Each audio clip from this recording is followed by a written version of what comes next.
In this video, we're gonna show you what it takes to take a stock Corvette and turn it into a drift car with all of these parts. All right, starting at the front of this pile, the Corvettes are notorious for overheating while drifting. The Grand Sport, which is this car, happens to have a couple extra coolers for the oil, has a dry sump system. It's got extra coolers for the drivetrain as well, but the rad is still the same problem. There are a ton of options for upgrading rads. We're gonna be tuning this engine and getting a little more out of it. It is an LS3, so an intake, an exhaust, and then a tune on HP tuners is really what you would need to just cover the basics. The next thing we need to do is get rid of the leaf springs. So we have BC Racing coilovers going on as well. To pair with the coilovers, we are going to be putting on the Mega Mantis angle kit. And with the Mega Mantis angle kit, you're also going to need our extended brake lines. This is because we have more angle and the wheels are sticking out more. Basically, the track width is wider, so that's gonna pull on your brake lines. In the middle here, we're gonna improve the shifting. We're gonna have a hydraulic handbrake, and we're gonna be getting the quick release with the steering wheel. All of this stuff is cockpit stuff, and it's really, really important. The other thing that's important while we're in the middle here, seat brackets and bucket seats. If you upgrade everything on your car, but you're not able to be constrained within your seat, you're not gonna be able to drive very well. I've always considered a seat to be one of the #1 things that you need to do on a drift car. When you're sliding around and your knees are pressed against the door and everything else, you're gonna drive poorly. It's simple as that. So the D&D seats work really well. They come with all these pads, so you can swap them out. They come with like 3 different thicknesses of the bottom pad. Being my height, we always run the thinnest pad on the bottom. This seat is honestly the best seat that I've actually sat in, unbiasedly. Here, we kind of skipped over this. We're deleting the booster and the ABS module and going with our manual booster delete. This kit is going to be installed with the stock pedal, and it uses 2 Wilwood master cylinders, so we can control the bias front to rear independently. This is installed on my daily driven Corvette, and it actually replaces the OEM plastic master cylinder with one of these. It actually clips into the OEM pedal assembly, just like the factory one does with these locking tabs.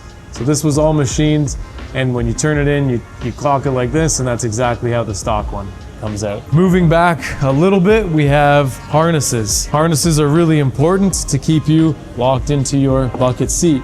These are from D&D. They are a 6-point harness, and our seat brackets come with this plate.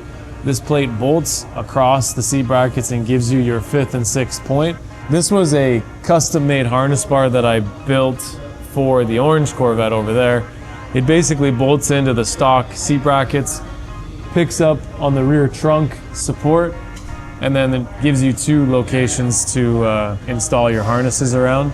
It's important to have seat belts connected to the chassis and not just to the seat or the brackets. The seat and the brackets are meant to hold the seat alone. The belts are meant to hold you into the car itself. So always pick up on strong points that are connected to the chassis. Don't rely on just the seat brackets for any of your mounting stuff. Rear coilovers for the BCs, and we are just upgrading the brake lines because we sell them as a kit. So replace the OEM lines. Finishing this off with an exhaust. We don't do or talk about or work with exhaust stuff unless it's Vibrant Performance. Obviously, we're not gonna be doing a full custom exhaust because we don't have time. This thing's supposed to be done in 5 days. This is an off-the-shelf exhaust. It's gonna look cool. The tips are firing out of this thing on a big angle, so that's cool. I'm sure it'll sound a lot better than the stock setup. We have Can't Say wheels in boxes over there that we're gonna be putting on this car. We're not doing a 5x114 conversion. The customer is keeping the stock Corvette bolt pattern because he also wants to keep the stock wheels. Me personally, I sold those things as fast as I could. They're actually worth quite a bit of money, like 1,800 bucks or something. And there might be a couple parts missing. I think we're gonna need some rear tow arms and rear uppers, but other than that, this is everything you need to make your Corvette the ultimate drift car, and this setup will basically take you and your car into competitions, into grassroots drifting. Anyways, we got a lot of work to do, so let's get to it. Okay, dude, what's first on the list? A bucket seat, a handbrake, a steering wheel, a rad, and an intake. Holy. It's a lot. There's a lot on the list. There's a lot on the list. Okay, today's day 1. What are we going to accomplish today? Day 1, I'm going to put an e-brake in this bad girl. a seat, and a wheel. And maybe an exhaust. Depends how I'm feeling after lunch. Getting pizza today. Do you think 5 days is doable? 3 days. Dude. Clip that. Holy. 3 days? Don't clip it. 5 days, that's fair. I feel like it's going to be 5 days done, and then it's going to be like, oh, buy more parts to put on. Yeah, definitely buy more parts. Happens a lot. We do already need to buy more parts. Springs are too soft in the front, so we need some Swift spring upgrade from BC. Shout out BC, let's go. Other than that, big day, a lot of work. I'm gonna get after it.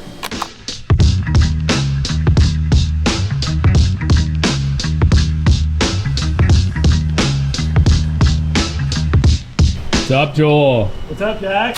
Oh, we're into it. Oh, already? Oh, yeah. Taking off the manifolds while I'm discharging my AC system, which we will recharge because every good drift car needs air conditioning. Yes, of course. And it blows so cold. Like, I would hate to not recharge it. How many kilometers does this car have? There's 59,000 kilometers on it, which is like, what's that in American? That's like 40,000? 40,000 miles. 40,000 miles. Crazy. Half the community is gonna be like, yeah, let's go. Yeah. And the other half's gonna be like, why would you wreck such a like limited transport, low mileage? It's 100% stock too. Like not a thing has been modified. Yeah. Doing the headers. Yeah. Doing the rad, doing all the engine stuff. We got 1-step Kohler plugs coming for it. We're gonna put the Dragonfire plug wires on it because these will just melt once you put headers on these things. We're going to put a DEI starter blanket on it too up here. And that pretty much will do it for the engine bay, for the dyno. The dyno's on Friday next week. Pretty much getting it ready for the dyno, do some interior stuff, send it to the dyno, it'll come back, then we'll do all the suspension stuff to it. That is the plan right now. Like, are those good for anything anymore? Like, do people like those, want those? Scrap metal. Yeah, pretty much.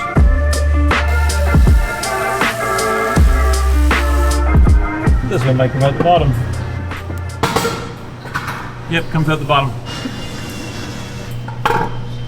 Okay, Braden, what we got? We got a shifter going in, boys and girls.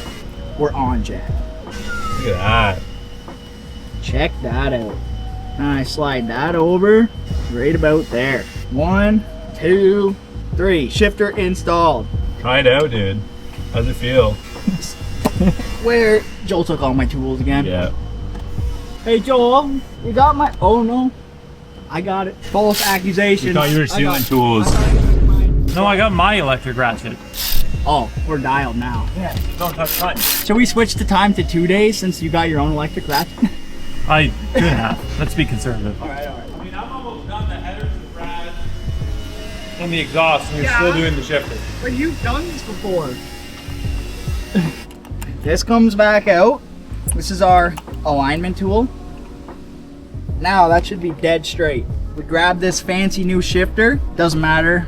I think we're gonna want to kick back. I'm gonna take as much grease with me as I can. Comes pre-greased. It's pretty sweet. Oh no. Oh, that's messy, Jack. Oh man. Oh god. Don't forget your gasket. All right. Then the shifter just drops on in there. All the holes line up beautifully. Put in the 4 bolts they supplied wherever they went. 1, 2. You're gonna have to give us a shifting review after this. Yeah, do you think the it hot one feels? fell dialed, so know. I don't know. They even send you this fancy little Allen key. Dude, that's way better than IKEA. Oh, way better. Preview of the shifter, still going. Okay.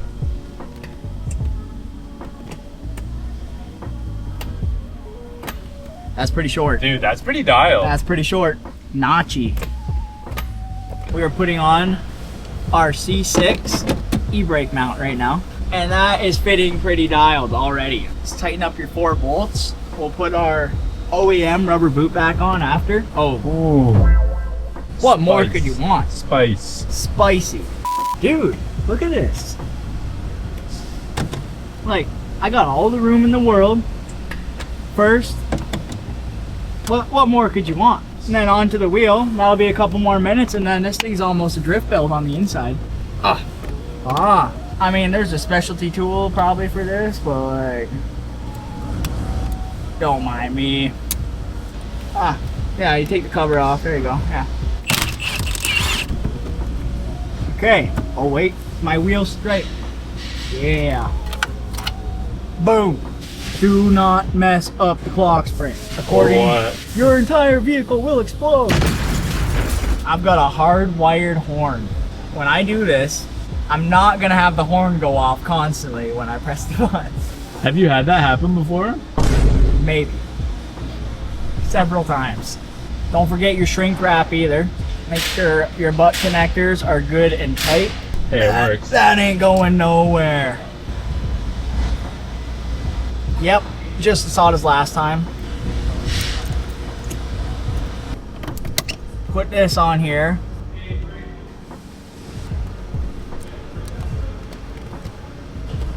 Joel took out the horn fuse.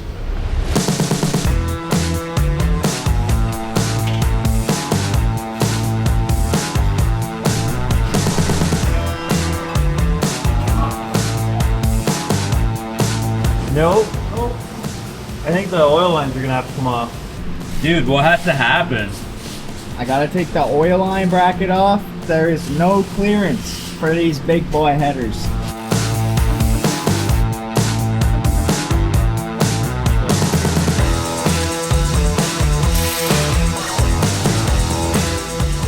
Pretty easy install. Very easy. Let's go. Very smooth. Like I figured getting over the axles would have been so hard and inconvenient. Fell right into place. Nice. It's great. This is how tough the size exhaust needs to be, so stop ripping it off. Yeah, what the heck? Yeah.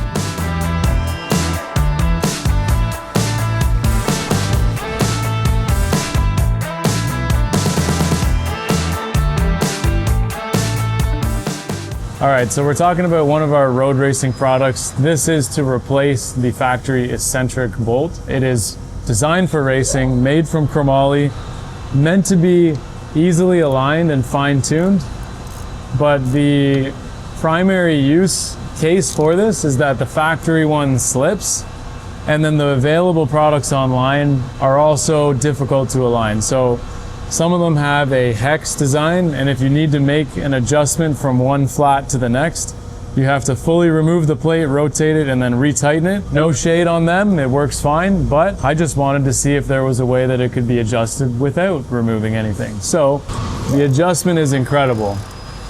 So I'm currently, the bolt's loose, and I'm able to adjust. Obviously you need to match left to right when you're on the alignment rack, but the point is you can move this and it will maintain its position quite easily.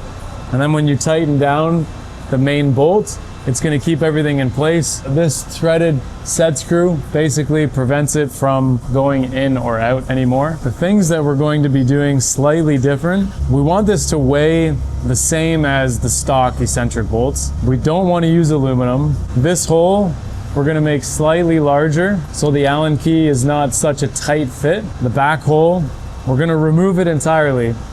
These plates were really nice because they were not left or right specific, but the hole being on the one side means the tip of the set screw is kind of driving into the hole. Even though the hole is the correct size, we're dealing with reality here. So the tip is slowly driving itself into the hole, and then it makes the set screw have, 10 thou of play, and this is not what we want.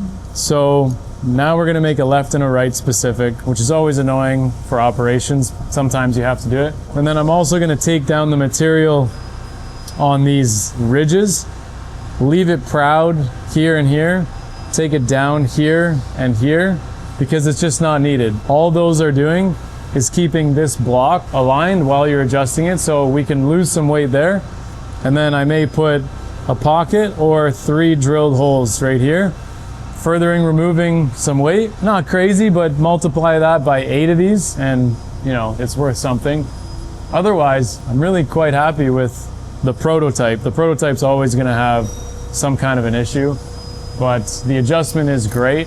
Most of the guys, they're going to be maxing this out, so they're going to be taking this really all the way to the end of this adjustment. So before you install it, you would probably bring it basically to the edge, and then on the alignment rack you can fine-tune your positions on the rear for caster, wheel placement, whatever you're trying to determine on the alignment rack, you can do. And you don't have to flip any plates or anything. We only machine 20 total, so we basically have enough to put on 2 cars and test. This will fit the rear, it will fit C5, C6, and C7. In the rear, the Corvette only has adjustment on the one front leg of the lower. The back one is just a straight bolt. So all you're really able to do, it does do camber, but it also moves the wheel slightly backwards. Not a big deal. The camber adjustment is on this leg primarily, and you can also use this to fine tune that. That's really all there is to it on this. Another product, prototyped, gonna be in testing, in a couple months after we've run these on the track. You'll know if it worked well or not, because we'll release it or we won't. Oh, I need to tell Rachel that we need to do rear uppers too. And toe arms. Rear toe arms, RTA, RUCA, no LCAs. WTF. Wow, that escalated quickly. Okay, so we have done all of our engine stuff. We got all the radiator, exhaust, intake, all done. New spark plugs, we went one step colder. We got our spark plug wires on it. Did all the fluids in it, and now we're ready to go ham on the Mega Mantis kit. We got our BC Racing coilovers. We just upped the spring rate to 18K for the front for the Mega kit. So we're also gonna do rear upper control arms, because once you lower these, it's a bit of a pain in the butt to adjust the rears, and some rear toe arms. So let's take this whole thing apart, turn it into a drift car.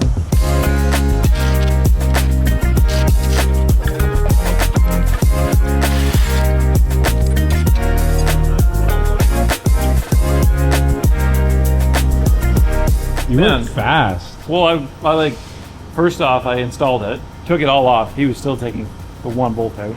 You get that?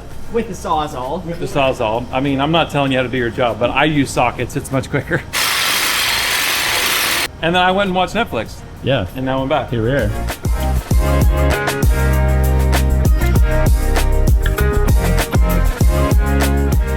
Very nice. Very nice.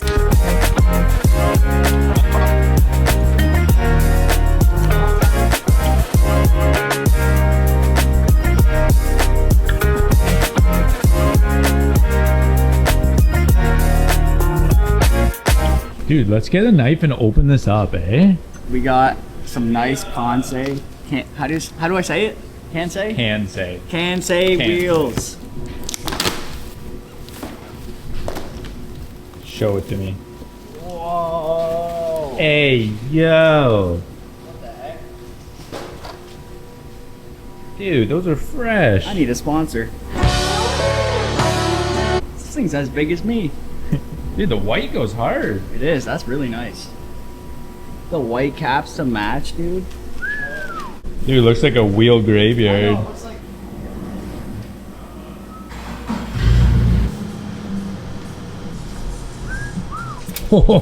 You're supposed to put those on first, Jack. Oh.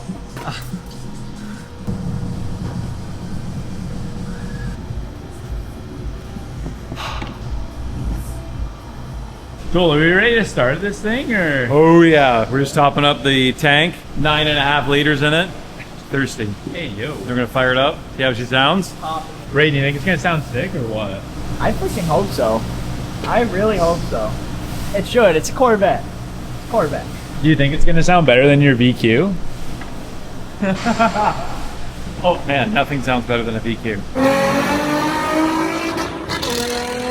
Especially a half blown up one. Can't Yeah, beat it. yeah. Can't beat Like, it.